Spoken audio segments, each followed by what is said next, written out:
Pemirsa, Ketua Kamar Dagang dan Industri Indonesia Anindya Novian Bakri menggelar pertemuan dengan Sekretaris Jenderal Partai Komunis Vietnam To Lam pada Minggu sore.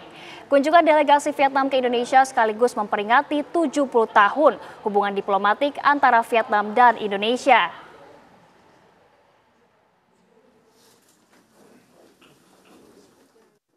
Pertemuan Ketua Kadin Indonesia Anindya Novian Bakri dengan Sekretaris Jenderal Partai Komunis Vietnam To Lam membahas kerjasama di berbagai bidang.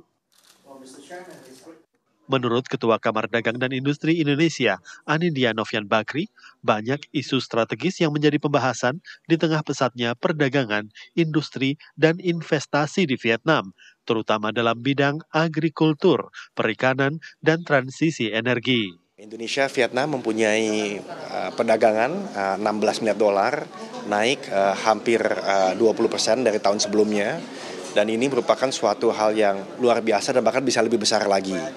Nah, kedepannya kita melihat kerjasama perdagangan di bidang tentunya agrikultur, fishery, tapi juga untuk investasi di bidang energi transisi sampai kepada elektronik maupun semikonduktor. Dan tentunya kita juga sudah melihat banyak perusahaan Indonesia sudah mulai investasi di Vietnam, terutama dari sisi properti, dan sebaliknya perusahaan Vietnam sudah banyak juga yang investasi di Indonesia seperti dalam bidang electric vehicle, VinFast, maupun turisme tadi. Anindya menjelaskan, melihat jalinan relasi Indonesia dan Vietnam yang berlangsung lama dan terus berkembang, maka Kadin Indonesia menilai potensi tersebut dapat meningkatkan nilai perdagangan. Selain itu, potensi ini dapat menjadikan kedua negara sebagai motor penggerak ekonomi di Asia Tenggara.